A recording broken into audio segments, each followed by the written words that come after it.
Hello guys, আশা করি সবাই ভালো আছেন। তো আজকে আমরা কথা বলবো কন্টিনিউ মার্কেট ট্রেন্ড নিয়ে। সবাই বলে যে trend is friend, so trend is friend নিয়ে কথা বলবো। ধরেন আমরা যদি ট্রেন্ড ইজ ফ্রেন্ডের কথা সত্যি হয় আর আমরা যদি এমন কিছু পাই যেটা আসলে ট্রেন্ডটাকে আপনাকে বুঝতে সহায়তা করে এবং আপনি কন্টিনিউ প্রফিট করতে পারেন, তাহলে কি আপনি হিউজ প্রফিট করতে পারবেন না? অবশ্যই পারবেন। সো এই যে স্ট্র্যাটেজিটা, এটা নিয়ে আমি কেন কথা বলতেছি, কারণ এটা আসলে এটা আপনাকে দেখায় যে ট্রেন্ডটা কোন দিকে চলতেছে, কোন দিকে ট্রেড করতে পারবেন এবং কখন ট্রেড করতে পারবেন। এটা আসলে ডিপেন্ড করবে আপনি সব কিছু যখন অ্যানালাইসিস করবেন, নিউজ, তারপর হচ্ছে আপনার টাইম, এটাছে। যখন আপনি এগুলো নিয়ে রিসার্চ করবেন তখন কিন্তু আপনি বুঝতে পারবেন। দেখেন এখান থেকে যে এই আপ ট্রেন্ডে যাওয়া শুরু করছে, এখান থেকে কিন্তু হিউজ একটা লং ট্রেন্ড আপ ট্রেন্ডে যাচ্ছে। আর যদি কেউ এসএলএস করতে চায় অবশ্যই কিন্তু দেখেন, অবভিয়াসলি যখন আপনি এখানে এই 20-30 পিস অথবা যে নিচে যে সাপোর্ট লেভেলটা, এখান থেকে একটু নিচে দিলে কিন্তু এসএল সহজে হিট করবে না, করার কথাও না। তারপর নিচে যে ব্লু লাইনটা আছে এটা অনেক সময় ক্রস করে না। এটা আপনার যখন বারবার ট্রেড করবেন, ট্রেড করার পর যখন আপনার একটা নলেজ হবে, কোথায় স্টপ লস ইউজ করা উচিত, কোথায় টিকিট ইউজ করা উচিত, অবশ্যই আপনি একটা টার্গেট সেট করবেন। সেই টার্গেটের কাছাকাছি গেলে প্রফিট করে ক্লোজ করে দিতে পারেন। আর যদি প্রফিট নাও যায় তখনও কিন্তু আপনি নির্দিষ্ট 30 থেকে 60 পিস টাইম দেখে নিচ থেকে তারপর আপনি ট্রেড করতে পারবেন।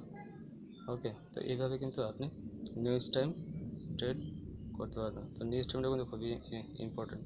আর দেখেন এখান থেকে যখন আপ ট্রেন্ড যাওয়া শুরু করছে, তার মানে কি একটা সুন্দর একটা আপ ট্রেন্ড এখানে আমরা পাচ্ছি।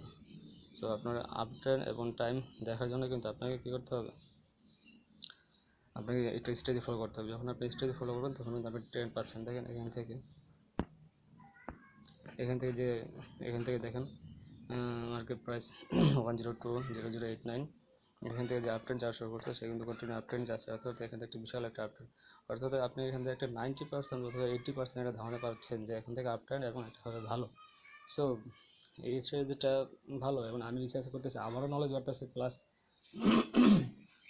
যে আমি যে নিজের এক্সপিরিয়েন্স থেকে বলতেছি, কিছুটা এক্সপিরিয়েন্স আছে, কিছুটা নিজে রিসার্চ করি, আমারও নলেজ বাড়তেছে এবং আপনাদেরও আমি চেষ্টা করি আপনাদেরকে হেল্প করার জন্য। যদি কারো কোশ্চেন থাকে অবশ্যই আমাকে কমেন্টের মধ্যে জানাবেন, ঠিক আছে? দেখেন এখান থেকে আপনি একটা বাই নিলেন, এখানে স্টপ লস দিলেন, এখান থেকে বাই নিলে এখানে স্টপ লস দিলেন, এখান থেকে আবার বাই নিলে এখানে স্টপ লস দিলেন। এইভাবে কিন্তু আপনি কন্টিনিউ ট্রেন্ড ইজ ফ্রেন্ড, এই কথাটা এটা কিন্তু এখানে একদম অ্যাকুরেট কাজ করতেছে। সো ট্রেন্ডের সাথে যদি ট্রেড করেন তাহলে কিন্তু আপনি একটা ভালো ট্রেড পাবেন এবং কি বিগ লস হওয়ার সম্ভাবনা থেকে আপনি বেঁচে যাবেন, ঠিক আছে? সো আশা করি এইভাবে যদি ট্রেড করেন তো ভালো কিছু করতে পারবেন। ওকে, ঠিক আছে ফ্রেন্ডস, তো আমাকে জানাবেন যদি ট্রেন্ডের ফ্রেন্ড সম্পর্কে যদি আরও যদি ভালো কোনো ট্রেন্ড স্ট্র্যাটেজি আপনার থাকে, যে কীভাবে আপনি ট্রেন্ডের ফ্রেন্ড আপনি ইউজ করবেন, আপনার ট্রেন্ডটি কীভাবে ফাইন্ড আউট করবেন। যদি এর থেকে ভালো কোনো স্ট্র্যাটেজি থাকে অবশ্যই শেয়ার করবেন কমেন্টের মাধ্যমে। আর যদি কোনো কোশ্চেন থাকে অবশ্যই আমাকে জানাবেন, আমি চেষ্টা করবো এর থেকে ভালো স্ট্র্যাটেজি শেয়ার করার জন্য, যেমন ট্রেন্ডের ফ্রেন্ড কীভাবে ইউজ করা যায়, ঠিক আছে? অবশ্যই আমাকে জানাবেন। ধন্যবাদ গাইস, ভালো থাকবেন।